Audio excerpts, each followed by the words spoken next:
Iya Bapak Ibu ya, karena iblis itu bilang begini, kalau kamu pengen menyerang keluarga, ya yang kamu serang itu istrinya.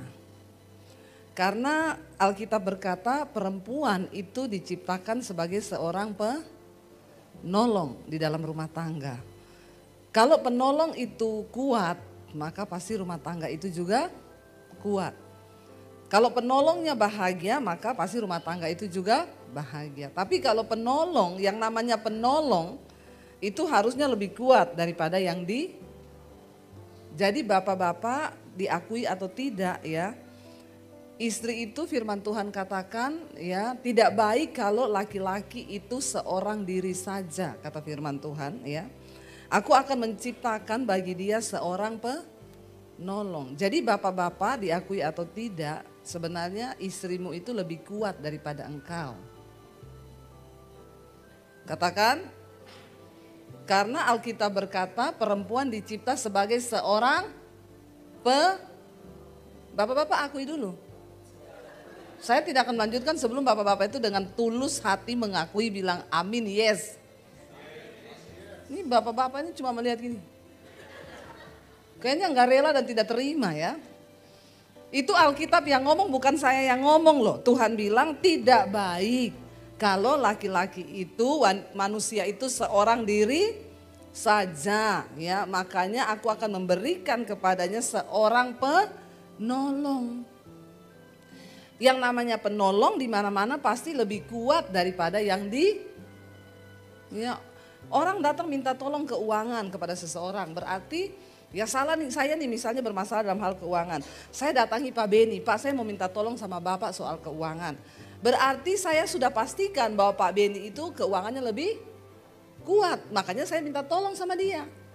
Ya, nggak mungkin saya ada masalah keuangan terus saya datang sama orang yang banyak utang. Terus saya bilang, Pak saya bisa pinjam uang, saya aja banyak utang, saya aja banyak masalah dalam keuangan. Jadi yang namanya penolong di mana-mana itu pasti lebih kuat daripada yang ditolong. Ya ini saya ngomong begini dulu, tapi istri-istri engkau jangan ngomong gini dulu. Iya kan. Nah, di sini ada bagianmu.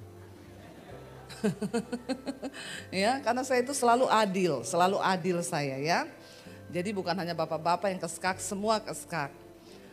Tidak baik kalau laki-laki itu seorang diri. Percayalah bapak-bapak, kalau engkau itu cuma seorang diri, engkau tidak baik. Berarti harusnya kalau dikasih perempuan jadi lebih, harusnya. Ya, mukanya biasa aja Pak. Harusnya ya, harusnya Alkitab berkata orang yang mendapatkan istri itu mendapat orang tuh dapat istri harusnya dapat keuntungan ya. Tapi ada yang bilang enggak Bu, saya dapat istri, dapat kemalangan. Begitu saya nikah sama dia banyak masalah hidup saya. Soalnya kau nikah enggak konseling dulu sama saya atau sama Pak Hendrik atau sama Pak Beni atau sama Bu Emi. Ya, banyak orang saudara mengalami kegagalan dan di dalam pelayanan saya konseling banyak orang. Itu masalah dalam rumah tangga terjadi sebenarnya karena dari awal start itu kita ini enggak mengerti firman. Ya, makanya saya selalu bilang kepada anak-anak saya, jangan sekali-sekali kamu pacaran dengan orang yang tidak mengerti dan tidak takut akan Tuhan. Mau sekaya apapun dia, mau sehebat apapun dia, ya pangkatnya mau apa, kalau tidak mengenal Tuhan. Amin apa amin? Tidak mengenal kebenaran, hidupmu pasti tidak bahagia. Anak-anak saya bilang, iya sih Mi bener ya. Tapi sampai sekarang akhirnya kita nggak punya pacar. Karena cari yang begitu susah banget. Saya bilang iya memang susah. Tapi kamu harus percaya bahwa jodohmu itu ada. Ya, Tuhan sudah menetapkan, memang susah cari yang begitu. Dia bilang iya ada, ya Kristen ganteng, sudah oke gantengnya, Kristennya oke, merokok, sukanya dugem. Ya anak saya nggak jadi. Saya bilang memang harus begitu karena pernikahan itu adalah untuk menggenapi rencana Tuhan. Bukan untuk memuaskan hawa nafsumu. Kalau untuk menggenapi kehendak Tuhan ya pasti Tuhan akan kasih yang terbaik. Dan saya selalu bilang sama anak saya, wanita super itu hanya untuk pria super. Amin. Ya. Jadi jangan sembarangan, nih masih ada yang muda-muda di sini yang belum menikah. Saya kasih tahu ya, jangan sampai engkau mau bayar harga terlalu mahal. Kalau kuat bayar harganya, banyak yang tidak kuat. Mundur di tengah jalan, ya bubar semuanya. Bapak Ibu, Alkitab berkata istri itu sebagai seorang penolong. Lalu ada yang bilang gini, itu kan gara-gara Hawa, Bu. Coba kalau Tuhan tidak menciptakan Hawa itu. Perhatikan di dalam kitab Kejadian itu ketika Tuhan berfirman, ya aku akan berikan seorang penolong. Ketika Adam tidur, Alkitab bilang Tuhan ambil tulang rusuknya, lalu dirangkai sama Tuhan, diciptakan dengan tangannya sendiri. Ketika Adam bangun dari tidur, dia lihat, ada makhluk manis di sampingku. Lalu dia bilang sama Tuhan, ya inilah daging dari dagingku dan tulang dari tulangku. Sampai akhirnya Tuhan berfirman kepada mereka, semua pohon dalam taman ini boleh kamu makan. Boleh kecuali satu pohon tentang pengetahuan yang baik dan yang jahat. Bapak Ibu, akhirnya iblis datang menipu. Iblis bilang begini, Hawa, lihat Tuhan kan berfirman bahwa semua pohon dalam taman ini jangan kamu makan. Karena apabila engkau memakannya maka matamu akan terbuka. Padahal Tuhan bilang semua boleh dimakan kecuali yang satu itu. Akhirnya iblis menggoda Hawa. Kenapa iblis menggoda Hawa? Ya, karena memang ya banyakan sih perempuan itu lebih gampang tergoda. Iya enggak ibu-ibu? Aduh bapak-bapak, memang. Wah perlu doa pelepasan ini. Kayaknya setuju banget, memang. Ya, untung bukan suami saya yang bilang begitu. Ya Bapak Ibu, akhirnya setan itu menggoda wanita ini. Tapi Alkitab berkata akhirnya Hawa itu ambil buah itu dan dia bilang, lalu seketika dia makan teringatlah dia akan suaminya. Lalu dia memberikan buah itu kepada suaminya yang ada bersama-sama dengan dia di situ. Suaminya itu ada bersama-sama dengan dia loh. Bukan tidak ada Bapak Ibu, ada. Adam itu ada di situ. Karena Alkitab berkata dia memberikan buah itu kepada suaminya yang ada bersama-sama dengan dia. Lain cerita kalau dikatakan lalu dia memberikan buah itu kepada suaminya yang lagi tidur. Tapi yang ada bersama-sama dengan dia. Kenapa bisa terjadi kesalahan yang begitu fatal itu? Karena sang suami di sini tidak berfungsi sebagai imam yang benar. Ketika iblis menggoda istrinya kan harusnya dia bilang, Hawa jangan loh. Tuhan sudah berfirman, kita nggak boleh makan itu. Tapi dia membiarkan. Dan kenapa iblis menggoda wanita itu? Karena iblis tahu wanita itu penolong. Dia juga bisa tolong suaminya jatuh dalam dosa. Dalam segala hal kita ini menjadi penolong, termasuk menolong suami kita jatuh. Ya, itu sangat mudah sekali. Untuk menyuruh suami benci kepada keluarganya, itu sangat tergantung dari istri kok. Sekali aja istri keluarin kata itu loh, mamahmu. Lama-lama kalau tiap hari istrinya ini curhat tentang mamahmu, itu kakakmu. Lama-lama suami yang tadi mengasihi keluarganya itu bisa membenci karena istrinya menolong dia untuk membenci keluarganya sendiri. Hati-hati ibu-ibu. Kita sebagai penolong dalam segala hal kita ini bisa menolong suami. Tapi jangan menolong suamimu untuk jatuh dan hancur. Hawa, dia menolong suaminya untuk jatuh. Dan iblis tahu kekuatan sebagai penolong kepada seorang wanita itu dia Tuhan beri. Makanya iblis kasih tawaran itu kepada Hawa. Karena wanita itu penolong.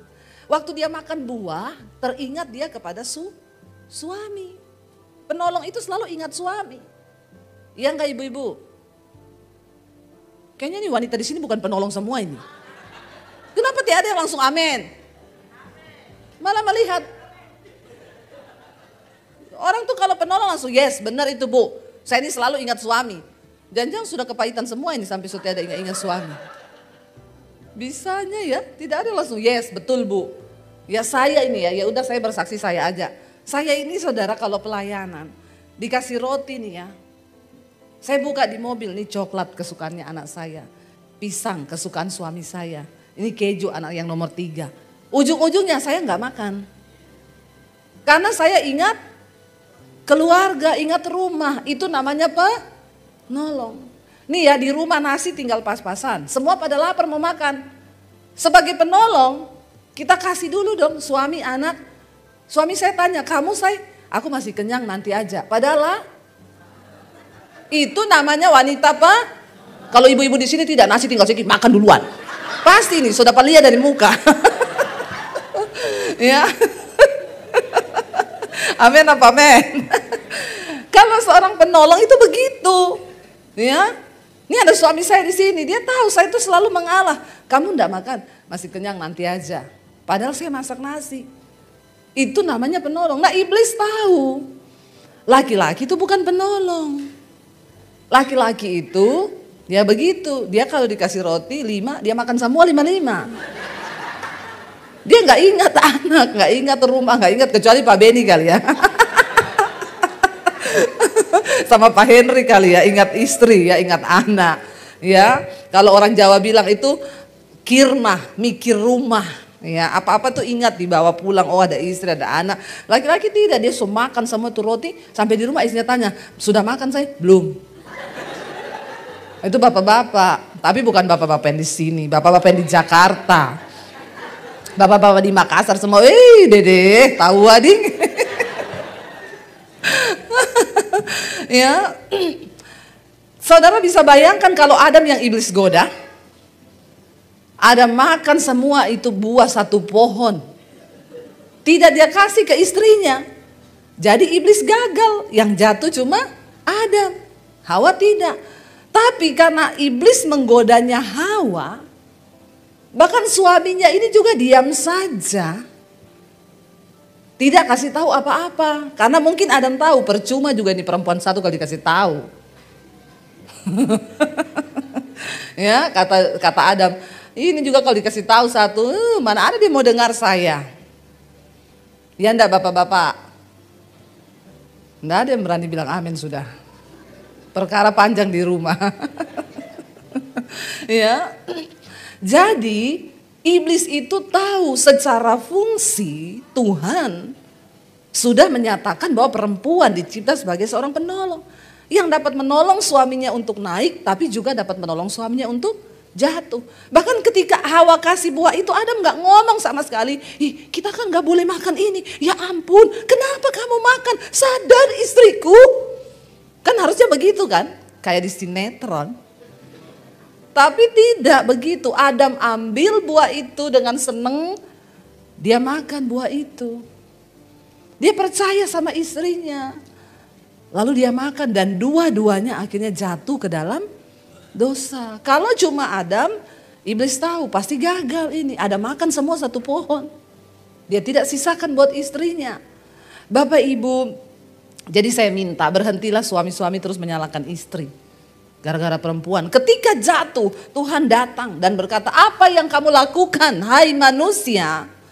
Mengapa engkau melanggar perintahku? Tadi Adam waktu dia lihat pertama istri ditaruh di sampingnya, dia bilang inilah tulang dari tulangku, daging dari dagingku.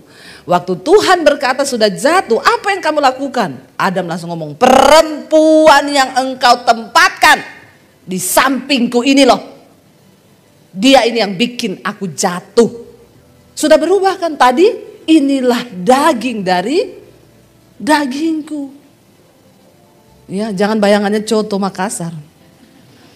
Ya, inilah daging dari dagingku dan tulang dari tulangku. Keren banget nggak?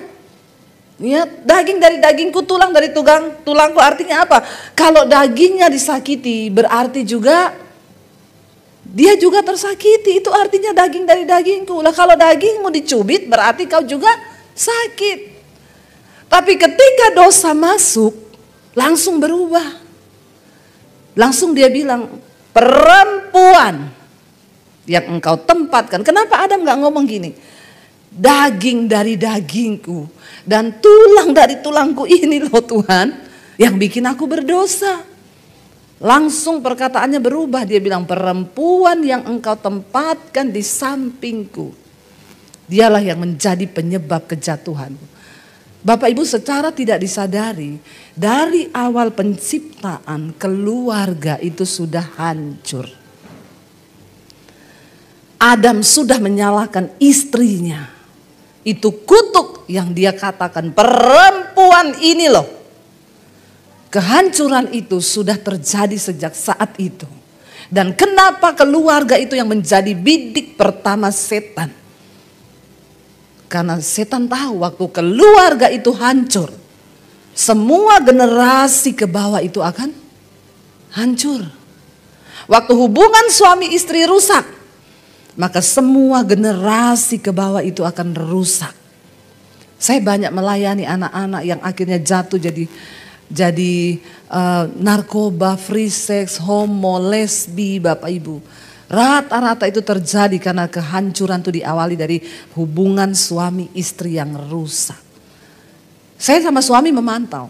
Ya, dulu waktu kami ada di gereja, di satu gereja, saya bilang, "Say, kamu lihat ya, kita lihat dengan mata nih. Anak-anak remaja yang mereka itu berpacaran pada umur yang tepat. Istilahnya setelah mereka selesai SMA atau kuliah baru pacaran. Lihat deh, itu pasti suami istrinya hidup rukun.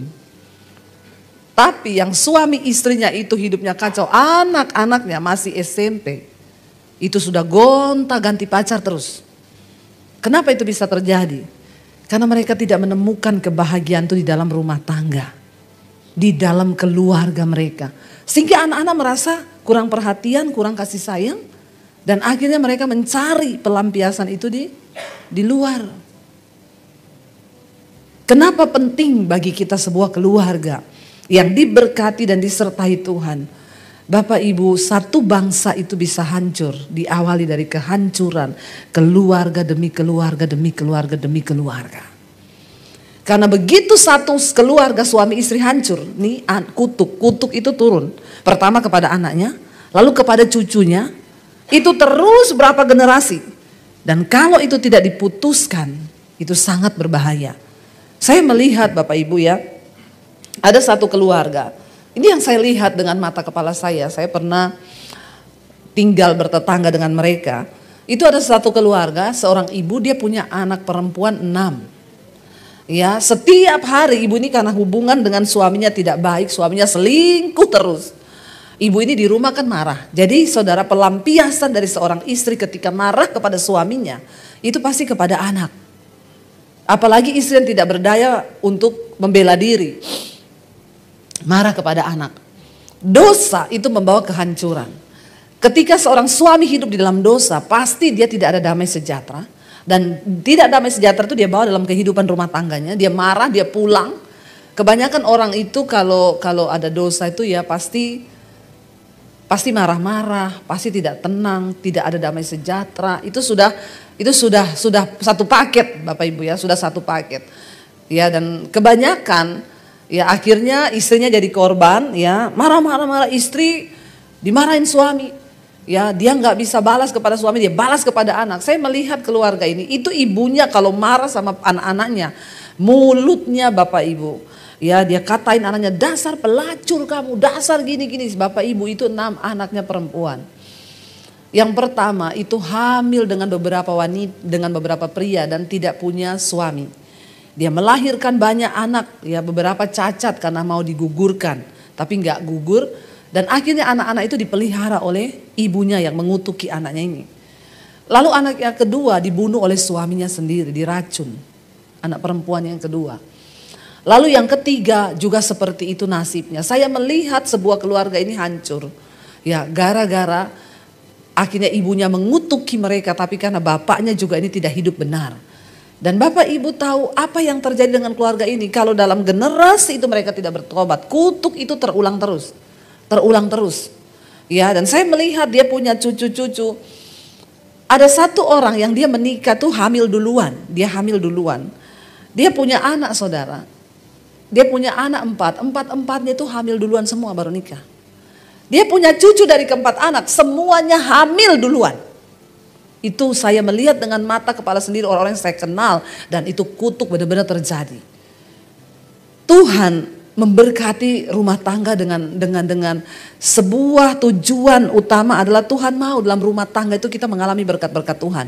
Tapi setan juga tahu bahwa keberhasilan ya sebuah generasi, bahkan sebuah kota, bahkan sebuah bangsa itu terletak kepada keluarga. Kalau keluarga demi keluarga diberkati, maka bangsa itu juga akan menjadi bangsa yang diberkati. Bapak Ibu, ya penting bagi kita untuk mengerti kebenaran ini sehingga kita tahu dan kita ini tidak sembarangan. Keluarga itu adalah miniatur kerajaan Allah di bumi. Semua dimulai dari dalam keluarga. Mungkin Bapak Ibu berkata saya sudah terlanjur menikah, tapi mungkin engkau punya anak, engkau punya cucu. Saya itu selalu kalau konseling orang, Bu, saya sudah terlanjur Bu menikah begini sekarang. Saya bilang iya kamu benar sudah terlanjur. Seandainya kamu itu ketemu saya dulu waktu belum nikah. Ya sayang sudah terlanjur menikah. Kita harus memberikan pengajaran sebelum justru mereka tuh menikah. Saya bilang sama anak saya, Dek, nikah itu gampang, 1 hari jadi. Tapi komitmennya itu seumur hidup. Itu yang harus kita ingat.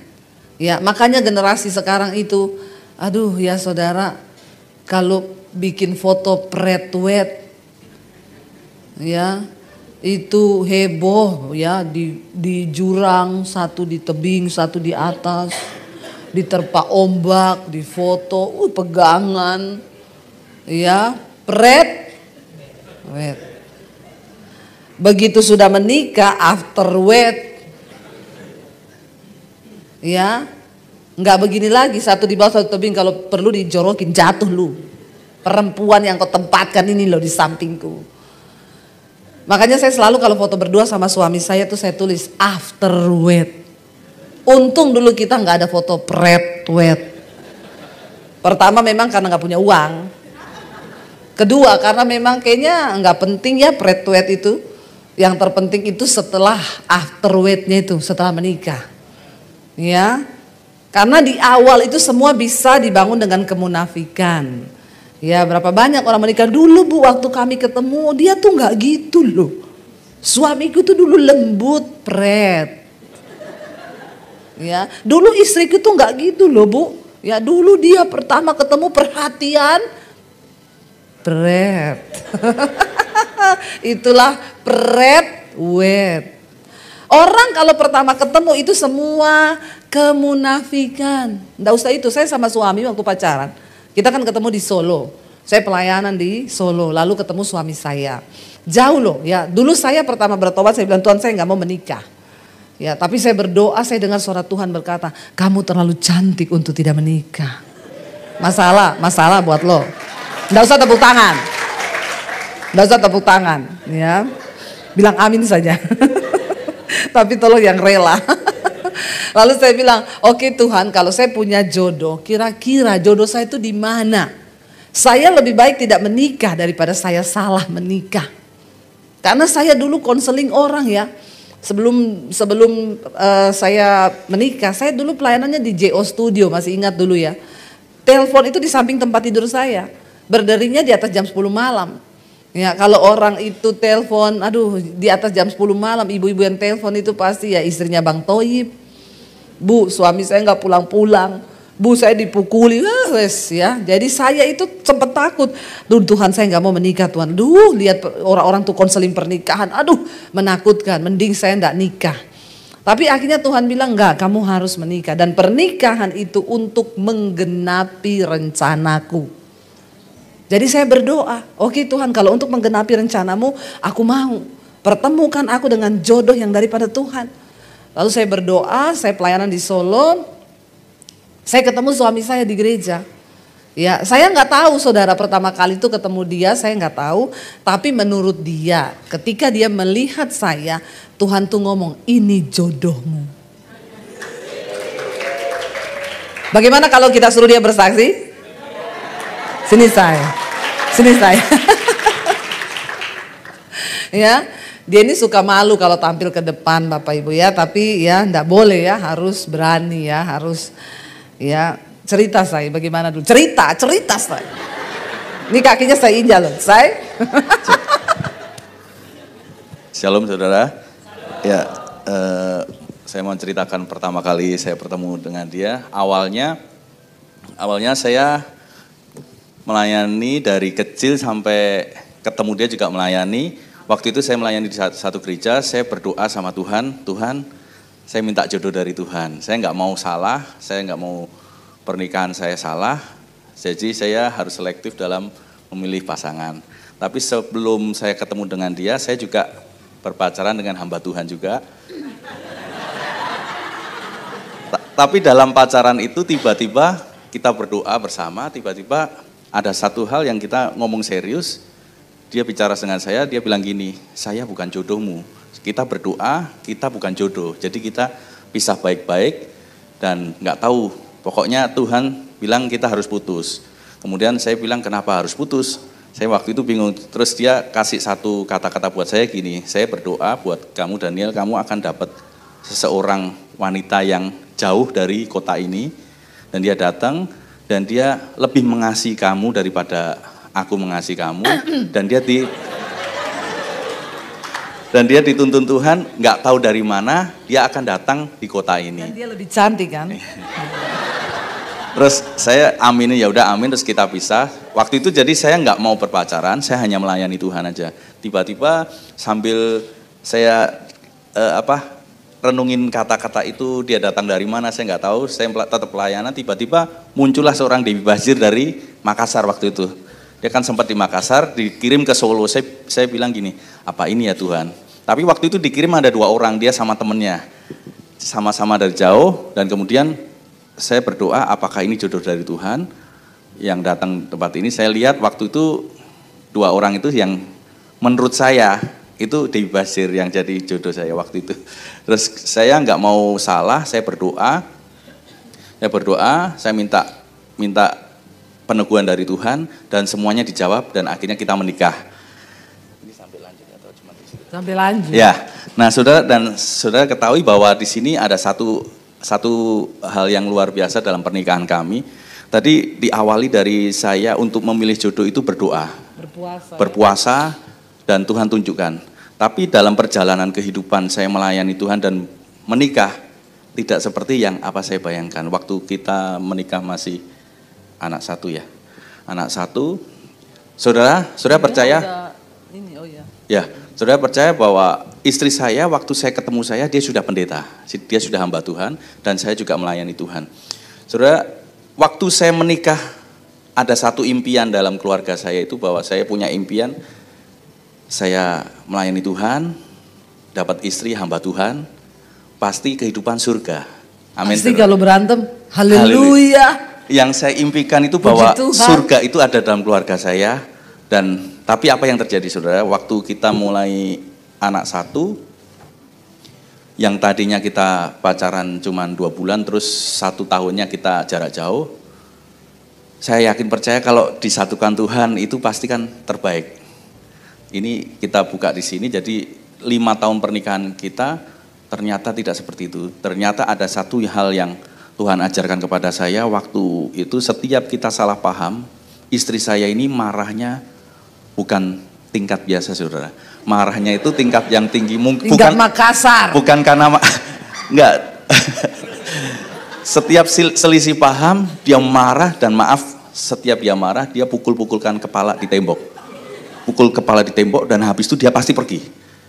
Setiap salah paham pasti kayak gitu. Saya waktu itu satu saat saya merenung sama Tuhan gini, Tuhan, yang saya rindukan ini surga, bukan neraka. Waktu itu saya bingung, Tuhan, saya harus berbuat apa? Setiap salah paham dikit pasti kayak gitu. Tiba-tiba dari satu kesempatan saya berdoa terus. Ini jadi bapak-bapak kalau misalnya menghadapi kayak saya, rahasianya cuma doa. Dan jangan kita juga ini ya, waktu itu saya berdoa, Tuhan saya minta surga ada di dalam keluarga saya. Tuhan bukakan, kenapa terjadi gini. Satu malam, kita jam 11 malam mau tidur, kita bahas sesuatu, dan terjadi lagi perselisihan, dan dia marah besar sekali. Setiap marah pasti langsung dia pukul-pukulkan kepala di tembok. Saya pikir kalau ini pukul kepala di tembok, kalau pecah kan saya yang dituduh di pengadilan. Ini karena kekerasan, padahal saya nggak melakukan itu. Jadi cuma karena itu, bukan karena cinta. Enggak. Bentar, jangan gitu dulu. Ya akhirnya waktu itu saya tarik dia, saya tarik dia, terus saya ajak doa. Dia nggak mau. Kalau setiap itu saya ajak doa nggak mau. Tiba-tiba Tuhan ingatkan pada saya satu hal, bahwa istri saya ini, saya diingatkan Tuhan, istri kamu itu masih menyimpan kepahitan. Karena waktu dia luka batin, waktu dia jadi Kristen, dia kan diusir dari papinya.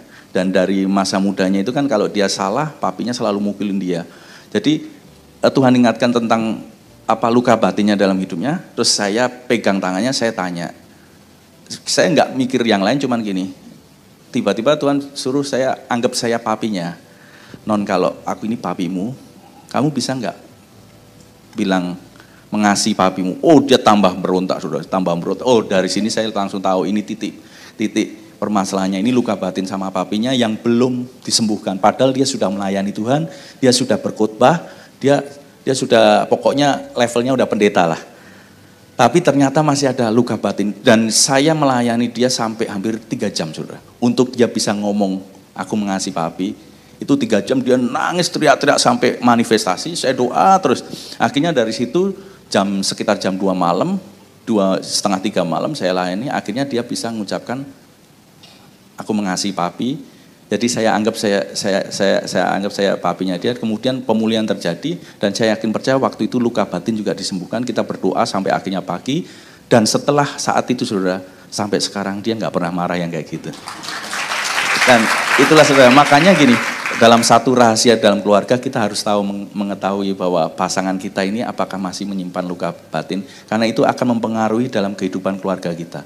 Dan bahkan juga kita, bukan saya yang merasa kuat, bukan, tapi saya kan merasa keluarga yang surga, tapi kok ternyata kayak gini. Bukan hanya setiap minggu, setiap hari sudah selesai paham. Dan dia waktu itu sempat ada, ini saya balik lagi, sempat waktu kita udah punya anak kecil baru berapa hari, dia bawa anak saya pergi 2 hari saudara. Gara-gara selisih, saya bingung. Waktu saya bingung, ternyata dia jawabannya gini, biar gimana? Kan waktu kamu ninggal. Biar dia tersiksa.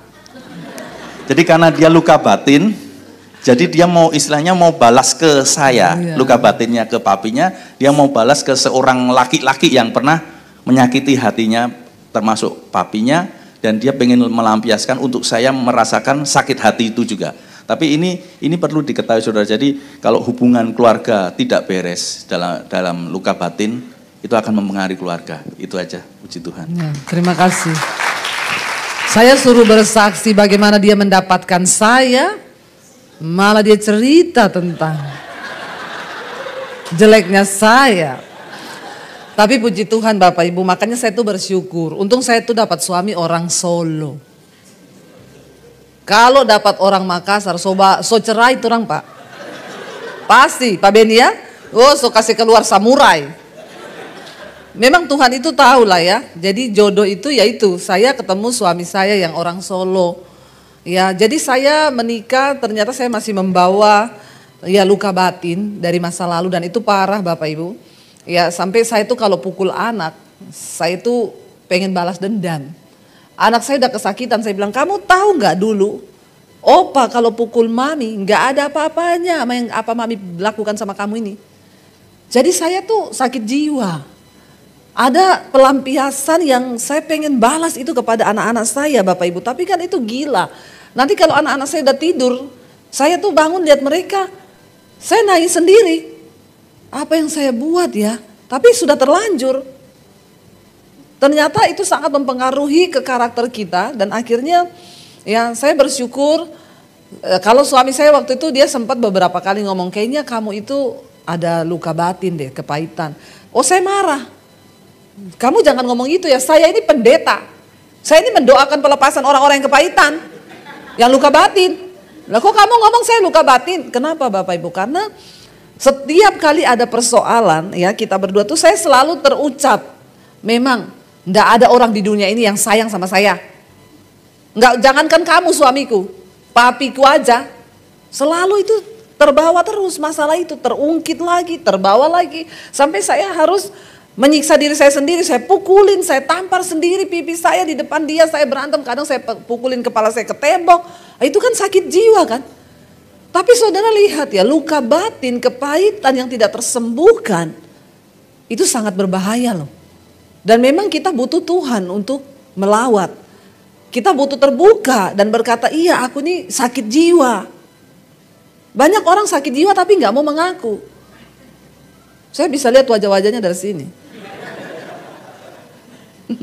Jangan Bapak Ibu pikir orang sakit jiwa itu lari-lari di jalan, buka baju. Itu sudah stadium akhir. Kalau itu sudah korslet. Ya, tapi stadium 1, 2, 3 yang menuju ke sana itu ada tanda-tandanya. Dikit-dikit marah, orang ngomong tersinggung, itu saya dulu. Kakak ipar saya ngomong apa, saya tersinggung, lalu yang jadi sasaran suami. Saya berpikir semua orang salah, semua orang brengsek, semua orang gak ada yang mengerti saya. Itu kan gila ya. Sampai kasihan loh, suami saya itu kasihan, cuma ya untung memang orang Solo. Orang kalau marah aja, aku ini marah loh. Terus saya jawab, oh iya kamu marah, situ marah. Iya, aku ini marah loh. Saya bilang marah-marah aja, gak usah permisi. Kadang malah ngomong, aku boleh marah gak? Aku ini marah loh, boleh gak aku marah? Saya bilang marah-marah aja. Untung saya tuh ketemu orang Solo. Aduh, karakter saya model begini, kalau ketemu orang Makassar, aduh, maknya aja kasar. Apalagi bapaknya. Jadi Bapak Ibu, itu ya sakit jiwa itu dalam rumah tangga itu sangat luar biasa loh. Akhirnya makanya saya bilang orang tuh menikah 1 tahun 2 tahun pertama memang masih bulan madu. Ya masih madu-madu itu banyak, masih stok madunya masih banyak. Setelah selesai dari situ madu mulai habis, yang tinggal lebah. Tahu nggak lebah bahasa sini apa? Ofu toh? Tawon. Bayangkan kalau sudah habis madu yang tersisa tawon. Apalagi lebahnya lebah hutan. Orang Makassar ini kan lebah hutan kan, sama kayak saya. Itu kalau bagigi memang kok bangka. Bukan cuma bangka, bisa mati orang. Lebah hutan ini. Jadi Bapak Ibu, waktu saya menikah 1 tahun 2 tahun masih manis-manis madu. Kalau ketemu ya, kalau marah puji Tuhan, haleluya ya. Saya pikir dulu ketemu orang di gereja sama-sama hamba Tuhan, pasti kalau berantem, dasar haleluya kau. Bayangan kita kan seperti yang dia bilang tadi kan, ya kalau mau marah, dasar memang bahasa roh itu paling cocok dipakai kalau di rumah saja. Apalagi kalau mau berantem suami istri pakai itu bahasa roh. Jangan jago-jagoan di gereja bahasa roh, pret. Banyak orang di gereja jago bahasa roh, keluar ilmunya tinggi, sampai langit ke-7. Malaikat aja keriting dengernya. Engkau jago bahasa roh di gereja, di rumah karaktermu hancur, berantem suami istri. Ya, setan itu lihat hidupmu ngomong pret. Ya, nggak usah jago-jagoan bahasa roh di gereja. Di rumah tuh pakai bahasa roh waktu mau berantem terutama. Saudara saya tuh ya dulu madu masih banyak. Saya tiap pagi bikinin dia kopi, potongin buah ya. Akhirnya mulai madu menipis. Ya, cinta mulai hilang. Pertama menikah orang dibangun di atas dasar cinta. Ya, cinta itu tapi harus munafik. Karena cinta cenderung menuntut. Kalau yang dituntut sudah habis, hilanglah cinta. Dulu kami berdua waktu pacaran saudara, ya saya ingat di Solo tuh pertama-pertama Kentucky buka, kita makan Kentucky. Ternyata dia tuh kalau makan, crispy-nya itu dia taruh di pinggir. Jadi saya bilang gini, kamu gak suka crispy-nya? Astaga saya paling suka. Dia jawab, iya makan aja. Saya makan. Ternyata ada perbedaan antara orang Solo dan Sulawesi. Dia kan Solo, kita kan Sulawesi ya. Solo tapi ada wesinya. Wesi itu kalau di Solo itu ngomongnya besi, itu wesi. Lalu kalau kita nih makan, yang enak duluan kita makan. Kalau orang Solo tidak, dia makan yang tidak enak dulu. Yang enak dia simpan buat gong. Beda kan karakternya kan? Dari cara makan aja beda. Jadi suami saya kalau makan itu yang tidak enak dulu. Belakangan baru dia makan yang enak. Ya, dia kalau makan tahu, dia makan cabenya dulu. Begitu udah kepedesan, dia baru mau makan tahu, kesenggol jatuh. Keinjak lagi, waktu mau diambil keinjak, jadi tinggal pedesnya tok. Siapa suruh makan yang tidak enak duluan? Kalau kita kan makan enak dulu toh. Nanti belakangan baru sisakan yang tidak enak. Nah dia crispy-nya itu kan yang paling enak, dia pinggirin. Saya bayangan saya orang Sulawesi kan, dia enggak seneng ini. Itu loh salah pengertian, dua budaya jadi satu, astaga Tuhan ya. Tapi karena masih pacaran, lagi pendekatan, cinta harus dibangun, yang munafik semua keluar. Iya Pak ya. Dia bilang, oh iya makan, enggak apa-apa makan aja. Kamu enggak seneng, makan. Waktu pacaran, begitu menikah saudara, kita pergi makan di Kentucky, dia pinggirin, saya mau ambil tangan saya dipukul, Saya kaget, kenapa? Bertahun-tahun aku menahan kepahitan. Kamu ambil terus tuh crispy-nya. Loh katanya kamu gak seneng. Kamu tahu ndak orang Solo? Nah baru dia ngomong, kalau makan yang enak tuh terakhir. Saya bilang astagfirullah, kenapa kamu gak bilang dari dulu? Dulu pacaran, munafik. Iya kan? Ngalami semua toh? Makanya ketika nikah gini, kenapa begini kelakuannya? Baru tahu. Ya, saya juga begitu.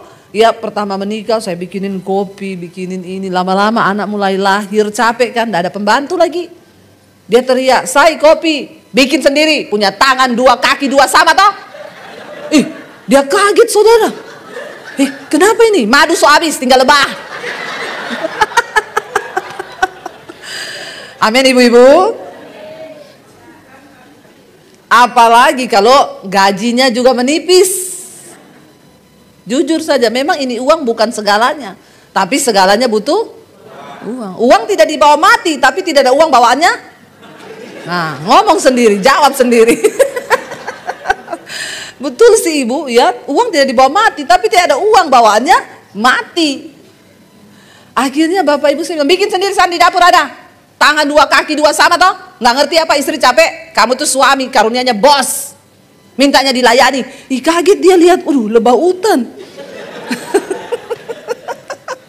Ya, akhirnya tiap hari jadi pertikaian. Iblis ngomong, iya enak aja, lihat tuh kelakuannya. Bukannya bantu urus anak, malah jadi suami kayak bos. Orang Solo. Ya, orang Solo. Saya bilang bikin sendiri sana di dapur. Di dapur dia tanya, ini yang mana gula, yang mana ini? Gula ada di situ di toples, tulisannya garam. Dia bilang, kenapa gula ditulis garam? Biar nggak ketahuan semut. Kan kayak kamu, tulisan di HP, Yanti jadi Yanto. Ya nggak bapak-bapak? Ya, Wanti jadi Wanto. Ya, ditulis tukang gas, tukang sedot WC. Malam-malam jam 1 tukang sedot WC telepon. Diangkat istrinya, halo mas. Kenapa tukang sedot WC telepon kau jam 1 malam? WC mana yang mau disedot? Ini ya, tapi bapak-bapak di sini tidak ada yang begitu. Amin, bapak-bapak. Insya Allah. Ya, jadi mulai terjadi keributan bapak-bapak. Kenapa? Cinta.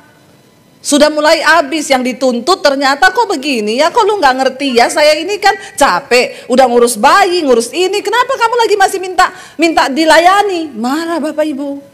Ya lalu akhirnya saya bilang sama dia, kamu tahu nggak ya, itu papi saya. Nah mulai nih ya perbandingan, itu papi saya. Dia walaupun kepala kantor, dia kalau pulang dia masak, dia turun ke dapur, dia bikinin mami saya kopi.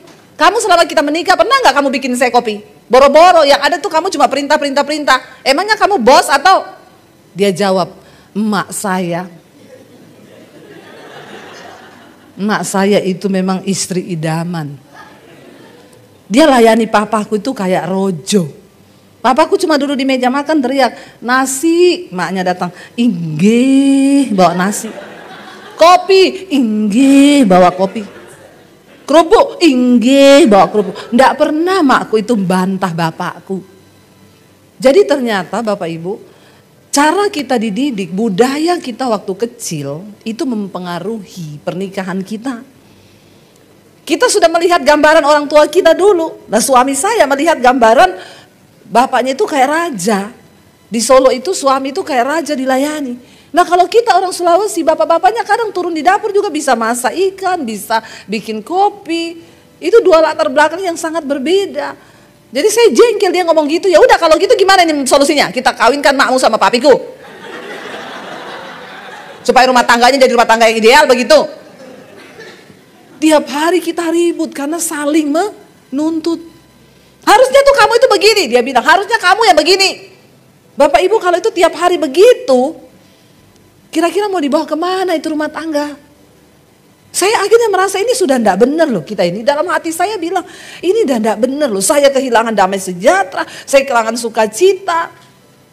Ya, lalu akhirnya saya temukan ayat firman Tuhan, saya pengen baca. Ini saya sampai jam berapa ini? Kita sampai jam berapa? Ada breaknya apa enggak? Sampai jam? Ya, nanti ada tanya jawab juga ya. Kalau ada yang mau bertanya silakan. Kalau Anda mau bertanya, Anda jawab sendiri juga silakan. Ya. Bapak Ibu, ya saya itu dapat di ya ayat, coba kita baca bersama lah, Kolose 3, hubungan antara anggota-anggota rumah tangga ya. Kolose 3 ayat 18. Bagus dibaca ini, mulai ayat 18 ya. Kolose 3 ayat yang ke-18, firman Tuhan itu berkata begini, kita baca bersama, hai istri-istri, apa? Tunduklah kepada suamimu sebagaimana seharusnya di dalam Tuhan. Ayat 19, hai suami-suami, kasihilah istrimu dan jangan berlaku kasar terhadap dia. 20, hai anak-anak, taatilah orang tuamu dalam segala hal, karena itulah yang indah di dalam Tuhan. Hai bapak-bapak, janganlah sakiti hati anakmu, supaya jangan tawar hatinya.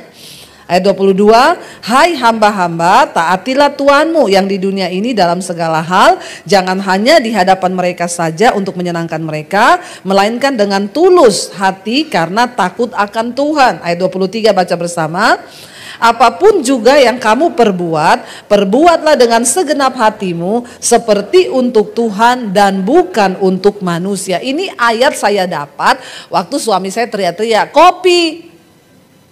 Terus saya tuh jengkel kan, Tuhan bilang, satu ya supaya kamu tuh tidak marah-marah, supaya kamu tuh rela urus anak, beresin rumah, nyapu, ngepel, masak. Coba kamu lakukan itu seolah-olah untuk Tuhan dan bukan untuk suamimu. Jadi waktu dia teriak kopi, saya mau belajar nih untuk melakukan firman nih. Saya pergi ke dapur, Bapak Ibu saya ambil krim, saya ambil kopi. Ya saya kasih air panas, saya aduk, saya bilang untuk Tuhan. Kalau kita bikin untuk Tuhan, ya kira-kira kita kasih yang jelek atau yang terbaik? Tapi kalau bikin untuk suami dalam hati marah, kira-kira kita kasih yang terbaik? Enggak, kita tambahi sianida sedikit. Kenapa ada orang bikin kopi dikasih sianida? Karena dia bikin kopi dengan hati yang marah Bapak Ibu. Ya pernah ada ibu-ibu suaminya selingkuh datang mas saya, bu suami saya selingkuh bu.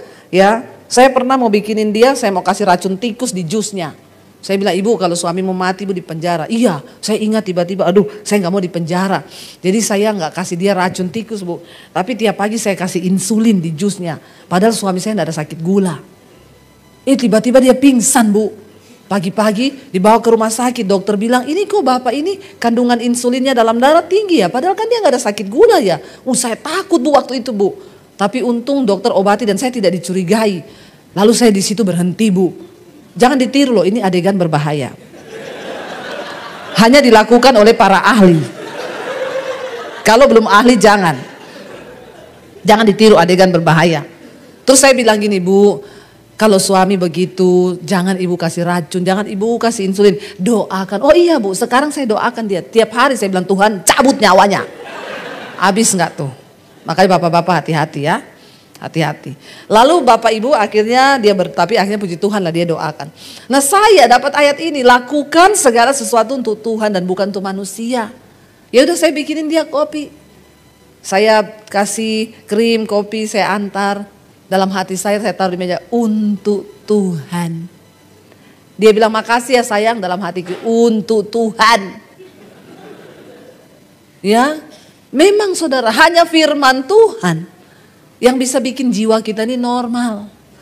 Yang bisa bikin karakter kita ini berubah. Kalau kita lakukan untuk manusia kayaknya sulit. Makanya ada ayat ini, dan ini ayat masuk di dalam pernikahan, ayat bagi rumah tangga. Amin. Sulit kalau kita lakukan untuk manusia. Kita suruh lakukan kebaikan untuk manusia, apalagi orang yang kita jengkel, bikin sakit hati. Kita mau berbuat baik gak bisa, kecuali kita itu menganggap kita melakukannya untuk Tuhan. Makanya dikatakan kasihilah Tuhan Allahmu dengan segenap hatimu, dengan segenap jiwamu, dengan segenap kekuatanmu. Itu memang di sini letaknya. Kita harus meletakkan kasih akan Tuhan tuh di atas segala-galanya. Karena itu yang akan menyelamatkan rumah tangga kita, hidup kita. Orang yang sakit-sakit jiwa itu cuma satu aja, coba suruh lakukan firman. Nggak ada psikiater hebat, nggak ada. Nggak ada dokter hebat, yang ada tuh Tuhan yang hebat. Dengan imanmu yang hebat, nggak ada pendeta hebat tuh nggak ada. Cuma Tuhan dan firman-Nya yang sanggup menyembuhkan yang sakit-sakit jiwa. Kenapa rumah tangga banyak berantakan? Karena banyak pasangan yang sakit jiwa. Dia ini bawa luka-luka masa lalu. Dia bawa trauma-trauma masa lalu yang belum sembuh. Sudah begitu tidak mau jadi pelaku firman. Padahal di gereja bahasa rohnya melengking tinggi. Tapi kalau berantem cakar-cakaran. Bapak ibu akhirnya saya belajar. Ya saya dalam keadaan jengkel, rumah kotor berantakan, saya belajar. Waktu ngepel saya untuk Tuhan. Amin ibu-ibu. Supaya engkau dapat upah. Jangan engkau ngepel udah capek, mulut bicara terus, memang dasarnya semua caparuni di rumah. Engkau capek, energi negatifmu keluar, yang dengar jengkel, suamimu jengkel, engkau sakit jiwa, habis capek, engkau juga sakit fisikmu, otakmu terganggu, jiwamu terganggu.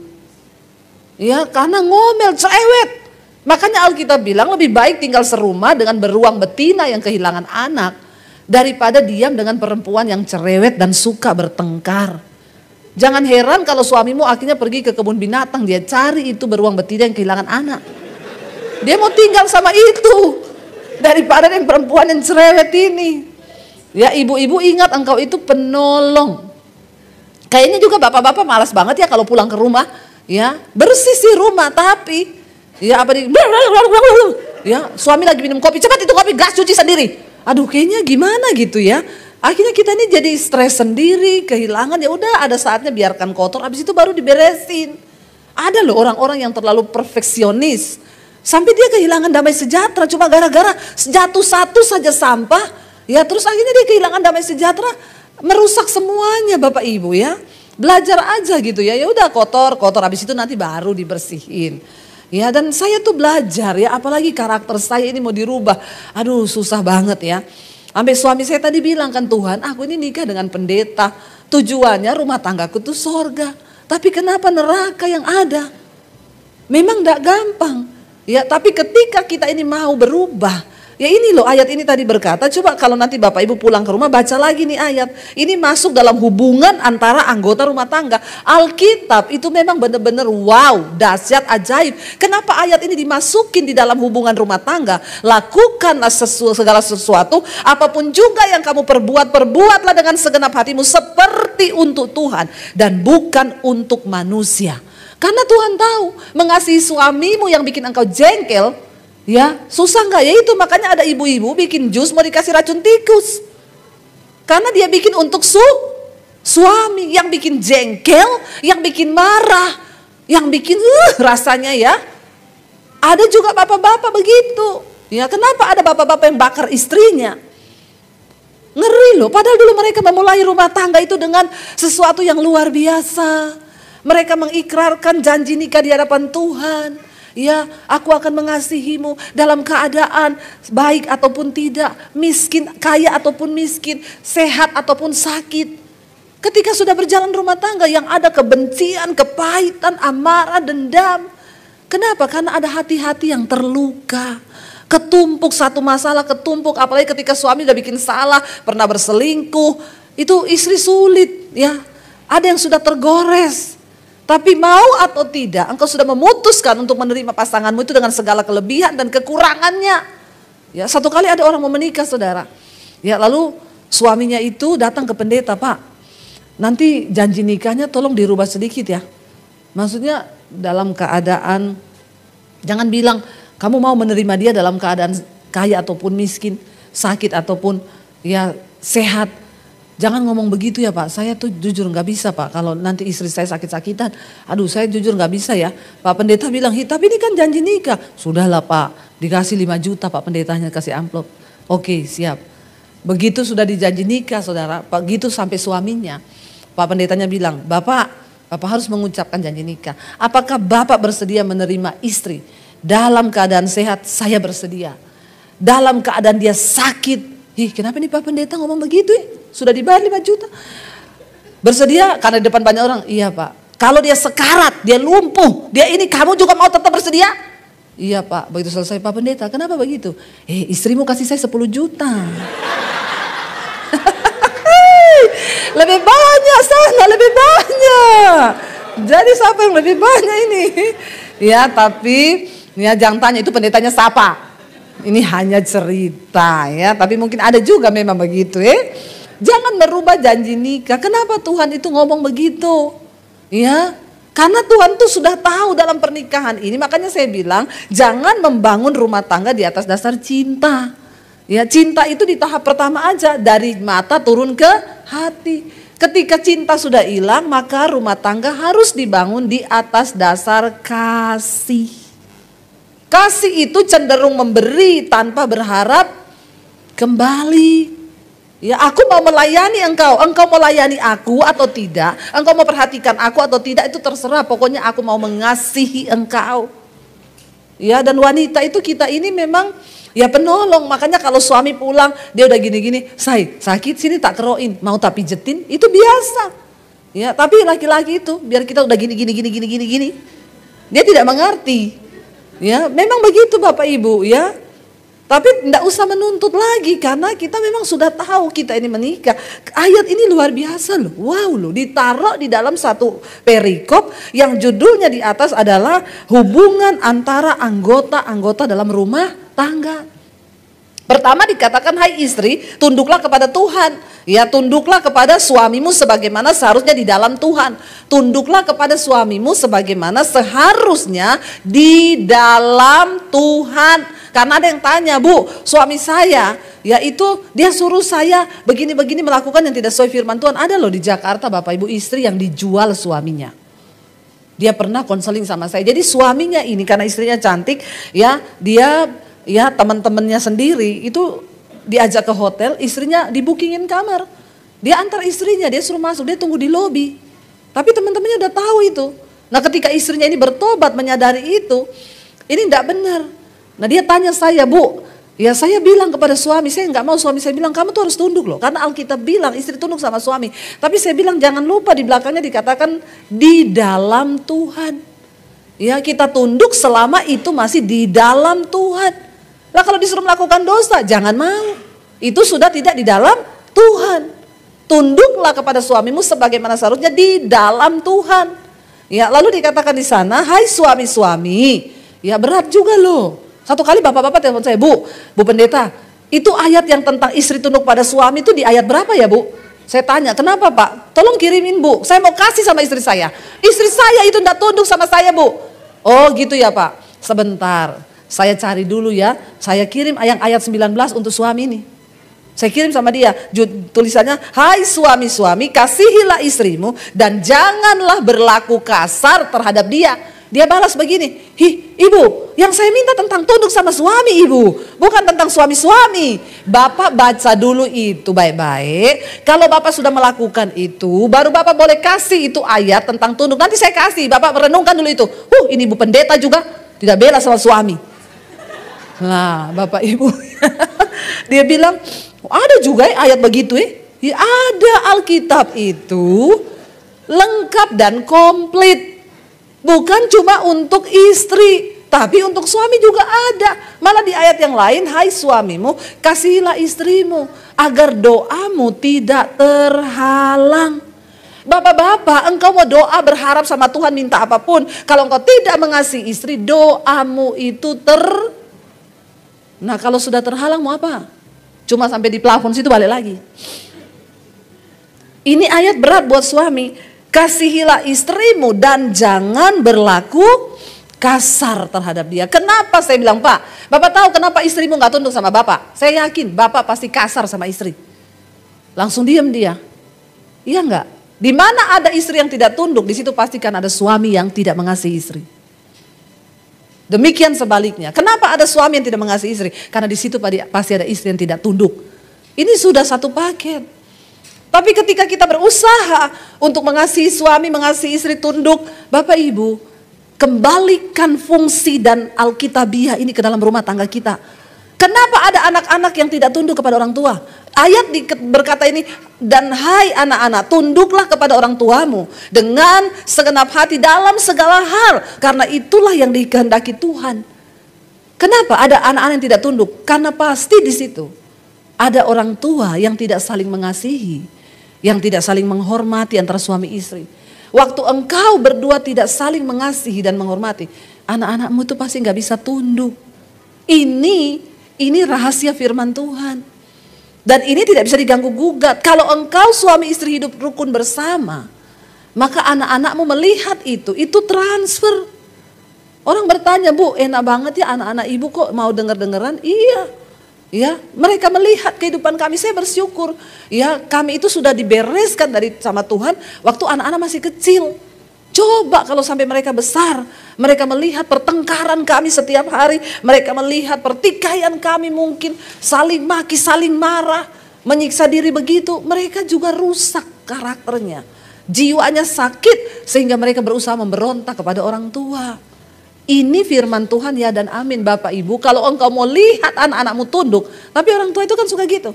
Dasar memang kamu ya anak gak tahu diri, gak mau taat sama orang tua. Padahal dia lupa. Dia ini menjadi istri yang gak tunduk sama suaminya. Suaminya ini menjadi suami yang tidak mengasihi istrinya. Sehingga anak itu melihat dan roh itu transfer loh Bapak Ibu. Ya, makanya ayat ini berkata, karena itu ya apapun yang engkau lakukan itu baik dengan perbuatan ataupun dengan perkataan, lakukanlah itu seolah-olah untuk Tuhan dan bukan untuk manusia. Iya, kita masih ada beberapa waktu ke depan, saya pengen buka ruang tanya jawab. Ya, saya juga belajar banyak dari kehidupan banyak orang Bapak Ibu ya dalam rumah tangga. Ya luar biasa. Ya salah satu juga dari kesaksiannya Pak Beni itu dia kalau soal ya rumah tangga tuh wah luar biasa ya. Sama istrinya dia pulang dari pelayanan Pak Beni itu ya mampir beli bunga. Ya iya loh pulang pelayanan mampir beli bunga. Sedikit alay lebay sih. Tapi luar biasa loh Bapak Ibu, luar biasa loh. Ya sampai saya bilang ke suami saya, "Bu aku ya dibeliin bunga." Ya. Tapi kata suami saya bilang, kamu lebih suka bunga mawar atau bunga bang? Ya kalau Pak Beni bilang dua-dua. Jadi suami-suami nggak apa-apa, kita itu melakukan sesuatu yang kadang-kadang ya itu nggak dibayangkan istri saya. Kata Pak Beni, saya mampir di toko bunga dulu ya. Buat apa Pak mau beli bunga? Supaya nanti kalau saya pelayanan istri juga senang. Kita itu ya harus sama istri. Ya kalau ketemu istrinya diciumi istrinya ya. Kadang-kadang saya lihat nih Pak Beni ini ya. Agak-agak ya, tapi luar biasa Bapak Ibu ya. Jadi itu rahasia ternyata ya supaya rumah tangga kita ini berbahagia ya. Jadi kalau ada yang mau bertanya silakan ya. Mau tanya apa aja silakan ya. Jadi kalau ada yang mau tanya tentang ya sakit jiwa atau apa, nanti bisa dikasih mic berdiri aja, nggak usah maju. Ya, atau mewakili temen. Saya punya temen Bu, dia itu begini ya. Ini kita seminar ya, jadi harus ada tanya jawab. Yang mau tanya jawab nanti di bawah dapat sepeda. Ada sepeda di bawah, sepedanya siapa? Nggak tahu, ambil aja tuh bawa sepeda ada di bawah. Ya, ayo siapa yang mau bertanya? Ya, angkat tangan. Nih ada satu, tolong dikasih mic. 2, banyak nih yang mau bertanya. Iya, dikasih mic ya. Silakan Bapak yang baju merah. Angkat tangan Pak, ya. Nanti habis itu baru Bapak ya. Harus ada ibu-ibu juga bertanya, jangan bapak-bapak semua.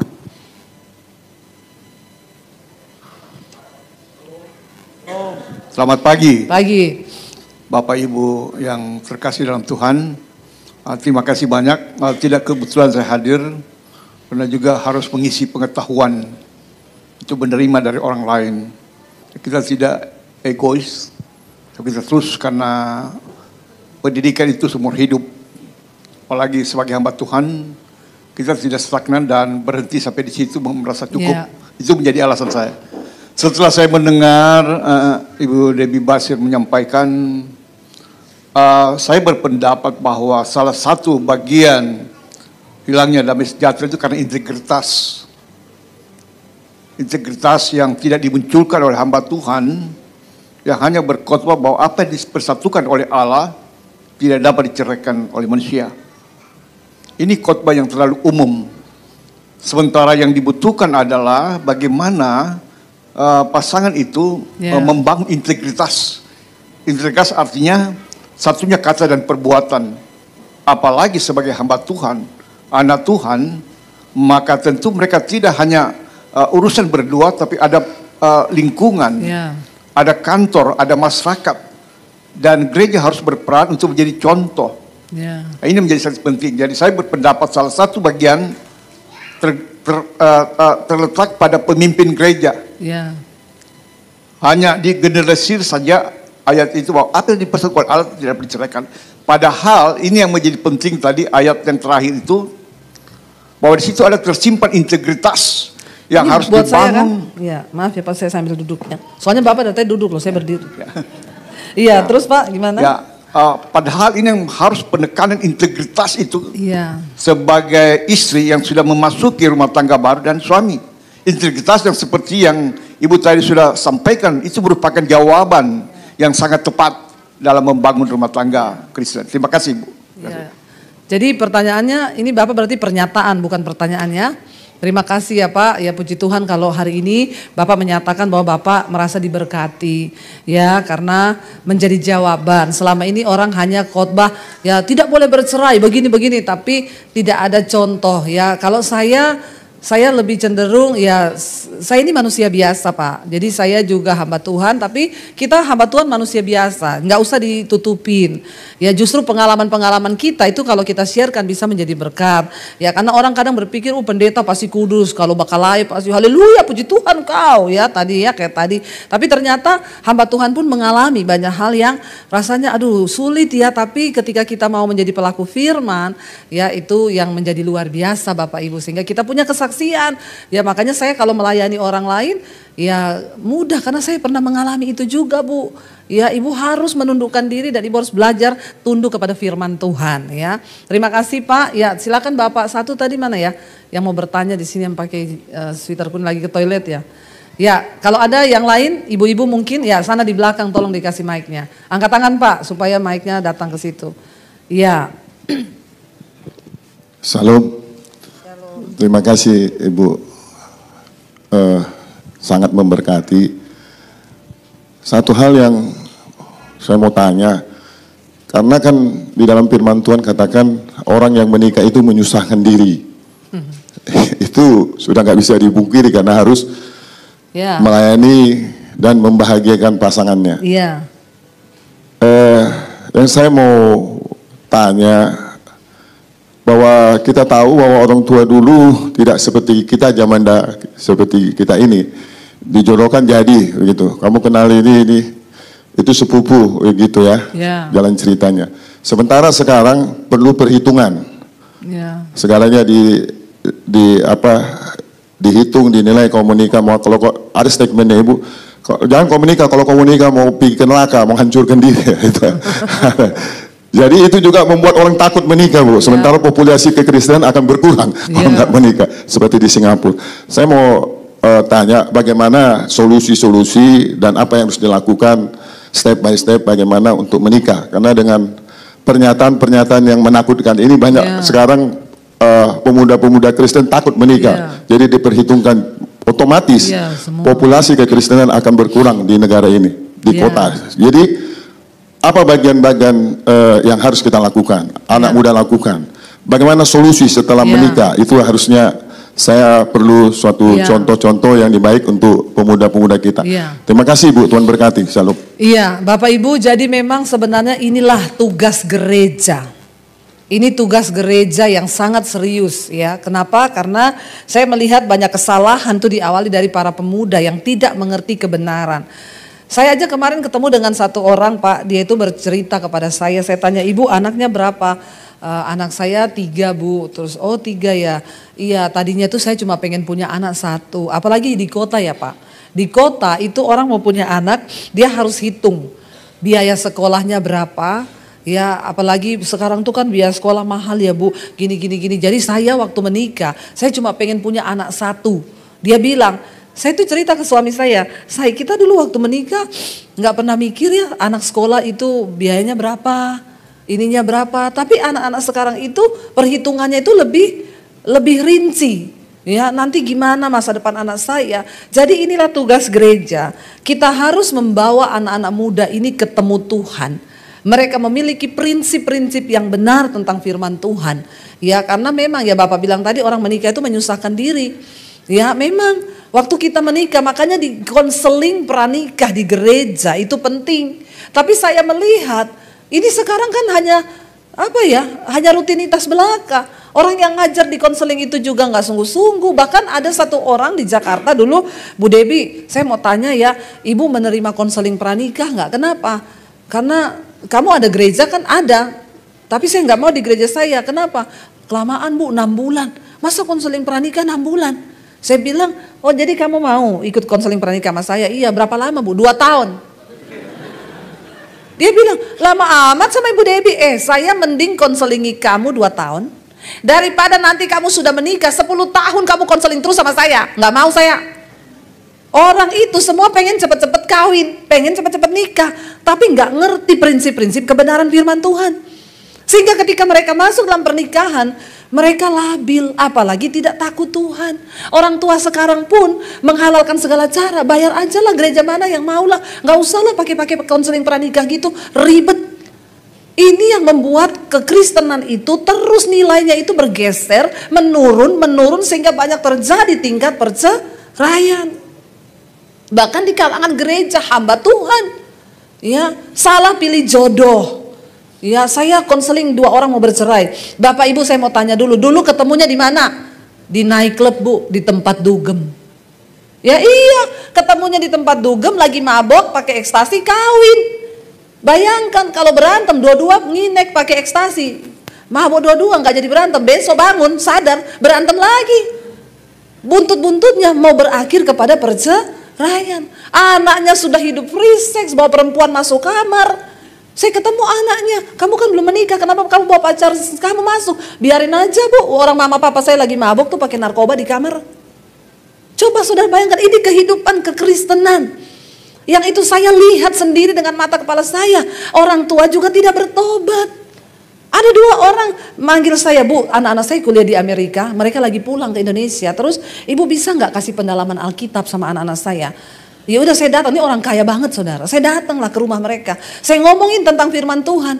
Anak 2 ini waktu saya cerita tentang sorga neraka, mereka tuh bilang gini, hello, emang sorga itu ada? Emang neraka itu ada? Bayangkan loh, mereka itu memang orang-orang yang sekolah di luar negeri. Kalau orang tuanya nggak benar-benar kuat dalam firman, itu anak-anak pulang jadi ateis, nggak percaya Tuhan. Begitu besoknya itu mamanya bilang gini, Bu, kan besok anak saya mau balik ke Amerika. Saya minta Ibu Debi datang jam 8 pagi bisa nggak? Buat apa? Ibu doa pengurapan. Ya, nanti Ibu tolong bawa minyak doain pengurapan anak-anak saya. Syaratnya saya bilang apa? Oke Bu, saya datang. Tapi papahnya dan ibu harus ada di depan saya. Waduh, kalau papanya kayaknya saya nggak bisa jamin ada. Enggak, kalau bapaknya nggak ada saya nggak datang.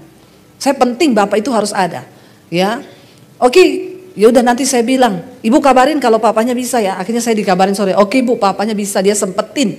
Nanti jam 8 pagi dia ada. Dalam hati saya, emang saya pendeta apaan? Lu pikir lu kasih saya amplop terus saya sudah selesai tugas saya? Ingat hamba Tuhan, tugasmu bukan cuma terima amplop. Engkau harus memberi tentang kebenaran. Ya, dan saya pakai kesempatan itu, yes. Kebenaran nih, dia pikir anaknya bisa jadi hebat kalau dia datangkan pendeta hebat. Dia nggak tahu pendidikan yang utama itu ada dalam keluarga. Pendeta cuma datang doain anakmu sebentar, tapi kehidupan orang tua itu yang dilihat oleh anak. Keteladanan itu berbicara lebih keras daripada sekedar perkataan. Akhirnya datang saya jam 8, papanya ada. Saya bilang oke, kita semua berdoa, anak ini mau kembali ya ke Amerika. Pak, Bu, kita akan berdoa sama-sama. Tapi saya akan minta bapak sama ibu yang melepaskan berkat terhadap anakmu. Nanti ini minyak bapak tumpangkan tangan. Bingung bapaknya. Hah? Aduh, saya? Aduh, gimana ya? Saya diajak keluar. Kenapa Pak? Loh ini kan anak bapak. Bu, katanya kalau kita tumpang tangan bisa transfer spirit. Loh emang bapak ada roh apa? Kenapa bapak takut tumpang tangan kepada anakmu? Tetapi kan nanti transfer spirit. Lah bapak ada roh apa dalam diri bapak? Bapak bersinah, bapak selingkuh, bapak banyak dosa. Sekarang bapak bertobat. Bapak bertobat. Kenapa Pak? Berkat itu turun dari orang tua. Bapak nggak usah tumpang tangan. Kalau bapak hidup dalam kenajisan, otomatis kutuk itu turun kepada anakmu. Bukan soal tumpang tangannya Pak. Bapak kan bapaknya. Ya, jadi bapak itu nggak bisa merekayasa dan Tuhan itu tahu. Jadi sebaiknya sekarang bapak bertobat. Saya kasih bapak waktu 5 menit, minta ampun sama Tuhan. Dan jangan ulangi dosamu. Kalau engkau tidak mau, anakmu juga kena kutuk. Akhirnya dia lama gini. Akhirnya datang. Saya suruh bapak ibunya pegang minyak. Bukan saya. Saya bilang tidak ada pendeta hebat. Yang ada tuh Tuhan yang hebat dengan imanmu yang hebat. Amin Bapak Ibu. Jadi pendeta tolonglah ajari kebenaran yang benar kepada jemaat. Jangan cuma supaya diundang-undang terus dapat amplop, apalagi orang kaya, ditipu-tipu. Oh iya, mana? Harus saya yang tumpang tangan ini. Kalau bukan saya yang tumpang tangan, bahaya, tidak dapat berkat anakmu, pret. Ya, jangan merekayasa pengajaran firman Tuhan demi keuntungan pribadi. Ya, ada orang mau doain rumah. Bu Debbie, saya kan mau pindah rumah, tapi ini saya lagi di luar kota. Ibu bisa nggak tolong datang ke rumah saya? Nanti saya atur semuanya, minta nomor rekening, saya transfer. Ibu doain ya. Kalau pendeta mata duitan, dia ngomongnya apa? Oke Bu, rumah alamatnya di mana? Rekening saya ini, iya kan? Saya nggak mau, Bapak, Ibu maaf ya. Mendoakan rumah itu harus ada tuan rumahnya. Jangan cari pendeta makelar yang cuma mau doakan. Bapak Ibu pikir saya yang punya kuasa untuk mendoakan rumah itu? Enak banget ya, kadang-kadang orang kaya itu juga pret Bapak Ibu. Dia kira dia bisa beli Tuhan, dia kira dia bisa beli pendeta. Dia kira dia bisa beli urapan, makanya tugas hamba Tuhan kasih tahu yang benar tentang firman Tuhan. Saya bilang, saya perlu Bapak Ibu ada di situ. Kenapa? Nanti yang akan mengurapi rumah itu bukan saya.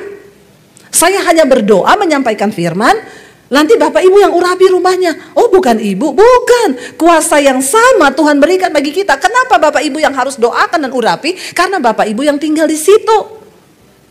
Ya, kecuali Bapak kasih itu rumah buat saya. Jadi pilih mana? Amin. Lah kalau saya yang doakan, saya urapi, hari itu setan pergi karena saya berdoa. Saya pulang, setannya balik ngajak teman-temannya. Bapak sama Ibu tinggal sama setan. Kenapa? Karena engkau punya iman yang tidak benar. Oh jadi begitu ya Bu? Iya ayo datang. Nggak bisa saya toh. Bukan soal nomor rekening, bukan. Ya, jadi mereka pikir ya Ibu berangkat ke sana ya, tolong urapi rumah saya ya. Dia kira ini apa ya saudara? Nih loh, banyak orang tuh punya pemahaman iman yang tidak benar. Dan itu orang-orang gereja, bahkan tidak sedikit para pengerja. Cetek banget pengajaran dan pemahaman tentang firman Tuhan. Coba bayangkan suruh ibu pendeta alamatnya ini, kasih nomor rekening, urapi rumah saya. Dia kira itu setan bisa digituin. Dia kira itu Tuhan juga bisa digituin. Setan ketawa Bapak Ibu. Makanya saya tuh suka geli kalau lihat ada pendeta doakan rumah kosong, nggak ada yang punya rumah, dia bangga usir-usir setan. Setan, pergi kau, setan, keluar kau. Pret. Ya itu yang pret, jangan percaya Bapak Ibu. Nggak ada ceritanya kayak begitu. Engkau harus memberikan sungguh-sungguh pengajaran yang benar bagi tuan rumah itu. Kasih tahu, kamu hidup dalam kekudusan, kamu hidup benar. Karena yang diberkati Tuhan itu bukan rumahnya, tapi orangnya. Amin. Karena Alkitab bilang apa? Diberkatilah orang benar, doa orang benar, besar kuasanya. Ya, jadi kalau engkau menjadi orang benar, bukan soal rumah itu didoakan pendeta siapa. Kalau ada orang benar yang tinggal di dalamnya, makanya saya nggak pernah takut. Saya cari rumah yang tusuk sate, rumah tua yang banyak setan. Orang bilang, kenapa Bu Debbie? Pertama murah. Kedua, kalau saya masuk, setannya yang pindah, amin. Tapi kalau engkau nggak benar, biar itu rumah nggak ada setan, engkau masuk, banyak setan ikut. Ya, karena engkau tidak benar. Ya, saya beli rumah di Jakarta, satpamnya bilang, Bu itu rumah udah lama kosong loh Bu, itu banyak orang nggak mau itu. Kenapa? Banyak setannya. Oh enggak apa-apa Pak Satpam, kalau saya masuk setannya pergi, pindah ke pos satpammu. Dia bilang, astagfirullah, Ibu jangan begitulah Ibu. Ya makanya Bapak harus hidup benar, supaya setan nggak betah tinggal sama kau. Pak, setan itu suka tinggal sama orang yang nggak benar Pak. Ya, kalau ada orang benar masuk, setannya pergi. Gitu ya Bu ya. Oh iya, makanya Bapak hidup benar supaya setannya nggak ikut Bapak ke pos. Karena dia nanti saya usir dari rumah saya. Takutnya dia nggak ada tempat, dia ikut di posmu. Jadi kita harus kasih pengajaran yang benar. Jadi Pak, sebenarnya anak-anak kalau mereka itu tinggal dalam Tuhan, mereka percaya dalam Tuhan, kuncinya cuma mereka itu harus ketemu Tuhan. Ya, gereja punya tanggung jawab ini. Ya, selalu ingatkan anak-anak muda untuk tidak salah menikah. Jangan menjadi pasangan yang tidak seimbang dengan orang yang tidak percaya. Ya, yang satu gereja aja belum tentu seimbang. Ada orang suka ke gereja tapi nggak mau pelayanan. Nah, saya ketika saya sudah melayani Tuhan, ya, yang suka sama saya itu banyak Bapak Ibu. Pengusaha, tapi saya bilang enggak, saya harus dapat suami yang seimbang, yang dia juga pelayanan. Jadi kita botol ketemu tutup. Kayak saya sama suami. Kalau saya dapat yang pengusaha, saya pelayanan, dia bilang angkat kasurmu, pindah kau tinggal di gereja sana. Tiap hari pelayanan, tiap hari pelayanan. Itu yang dimaksud Tuhan, jadi pasangan yang seimbang. Nah, kita juga anak-anak, ya kita harus kasih tahu, jangan takut. Saya bersaksi sama anak saya, Dek, Papi sama Mami. Kita memulai hidup dulu, bukan dari nol, dari min. Tapi bersama Tuhan, Tuhan bisa memberkati. Jadi kamu kalau cari jodoh tidak usah cari yang kaya. Saya bilang, makanya kamu lihat itu di pom bensin. Ya selalu, ya tukang pom bensin bilang, Mbak mulai dari nol ya. Nah itu bagus tuh cari jodoh itu, petugas Pertamina itu yang di pom bensin. Selalu dia ketemu mulai dari nol ya. Ya, jangan suka yang lewat jalan tol. Kalau mau menikah dia bilang, kamu baca itu apa yang tertulis di gerbang tol. Pastikan saldo Anda cukup. Kalau nggak cukup maka jangan menikah dengan saya. Jadi Bapak Ibu sebenarnya banyak ketakutan yang tidak beralasan sih Pak. Ya, tapi kalau kita di dalam Tuhan, saya bilang sama anak saya, kalau kamu sungguh-sungguh mengenapi rencana Tuhan, Tuhan itu juga beri kamu yang terbaik. Ya, jadi nggak usah takut. Ada lagi nih ibu-ibu belum ada yang bertanya loh. Ya Bapak, silakan Pak. Ini dulu tadi ya. Abis ini ada ibu-ibu ya. Kalau enggak, kita nanti enggak selesai-selesai nih kalau enggak ada ibu-ibu yang bertanya. Ibu-ibu ini penting, tentang sakit jiwa apalagi. Silakan Pak. Shalom. Cek. Terima kasih. Sangat-sangat diberkati dengan firman apa saja yang Ibu sampaikan. Baik di YouTube, di TikTok, dan di hari ini, dan di Palu. Nah, kita sama-sama orang Sulawesi, Bu. Ya, Ibu mungkin lupa bahwa kita pernah bertemu di ponakan saya, Agung dan Ivon, pernikahannya. Oh, iya, 5 tahun lalu. Jadi kita minta maaf. Satu pertanyaan saya yang benar-benar membuat saya tidak habis pikir, Bu. Begini, Bu. Pada usia 0 sampai 10 tahun, anak saya itu sangat akrab dengan saya, Bu. Kenapa? Karena dia itu suka didongengkan, bawakan, saya bukan dongeng, saya cerita tentang firman Tuhan, karena memang dulu saya pelayan sekolah minggu, guru sekolah minggu, dia senang sekali, Bu. Nah, setiap ada boneka, saya bagaimana kalau boneka itu bersuara anak-anak, bersuara kakek-kakek, puji Tuhan, itu yang Tuhan berikan kepada saya. Nah, satu saat, dia sudah umur berapa ya? 11 tahun kayaknya.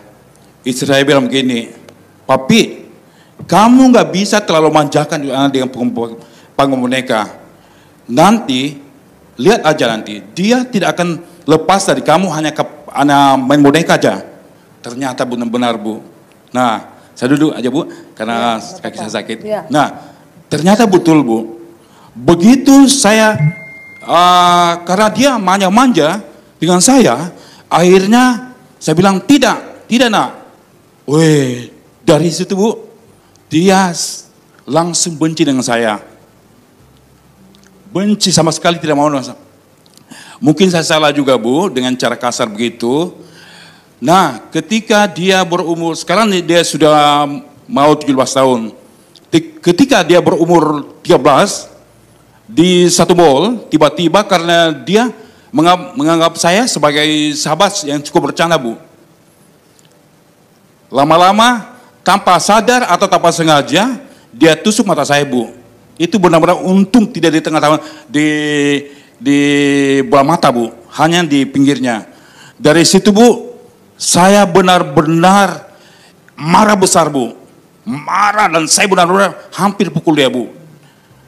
Di depan orang banyak, istri saya bilang, itu Mi, kau selalu manjakan dia, kau selalu bermain dia. Betul sahabat, tapi jangan terlalu keterlaluan begitu. Nah, jadi sekarang Bu, saya itu nggak ada masalah, jarang masalah dengan istri. Yang menjadi masalah saya dengan anak Bu. Nah, kedua, dia karena mungkin gemuk Bu, timbangannya nggak usah dibilang, tapi untung dia tinggi 1,73 Bu, bersyukur sekali. Dia sekarang tidak pede dengan badannya Bu, dengan yang mungkin agak 80 lebih Bu. Dia sangat tidak pede. Sampai sekarang Bu, dia tidak mau ke gereja karena pertumbuhan badannya itu Bu. Dan kedua, karena dia sudah gak suka saya gara-gara yang tadi. Tidak mau lagi bermain boneka dengan dia. Nah, sampai sekarang selain saya manjakan dia, ternyata istriku manjakan dia. Karena memang beda penghasilan ya. Istri saya penghasilannya lebih tinggi daripada saya. Akhirnya dia sekarang Bu, sudah umur 17 tahun, tapi sifatnya masih anak-anak yang 10 tahun. Bagaimana sarannya Ibu, bagaimana sarannya Ibu supaya anak saya ini kembali seperti semula, 0 sampai berapa tahun seperti dulu lagi Bu. Terima kasih. Iya, memang kok saudara ya, memang udah komplit ya Pak ya, karena ya anak itu kan pembentukan tuh sebenarnya dari kecil. Makanya memang tidak boleh Bapak Ibu terlalu memanjakan anak, apalagi di sini ada ibu-ibu muda. Kita kembali kepada firman Tuhan. Anak-anak saya itu pasti Bapak itu nggak pernah pukul anak dari kecil ya. Nah, ayat Alkitab bilang, jangan jauhkan anakmu itu dari rotan waktu dia masih kecil, supaya dia tidak menyusahkan engkau di hari tuamu. Ya, saya dari kecil itu saya taruh rotan itu sekecil ini, ya di pot ada tempat bunga, saya taruh ada rotan itu. Saya bilang sama anak saya, ini namanya rotan kasih. Ya, saya bacain mereka firman Tuhan Pak. Ya, saya bacain kitab Amsal. Firman Tuhan berkata, ya hajarlah anakmu dengan rotan, didiklah anakmu dengan rotan, ya supaya dia bisa berhasil di masa depannya, dia tidak menyusahkan engkau. Karena di ujung rotan itu ada didikan.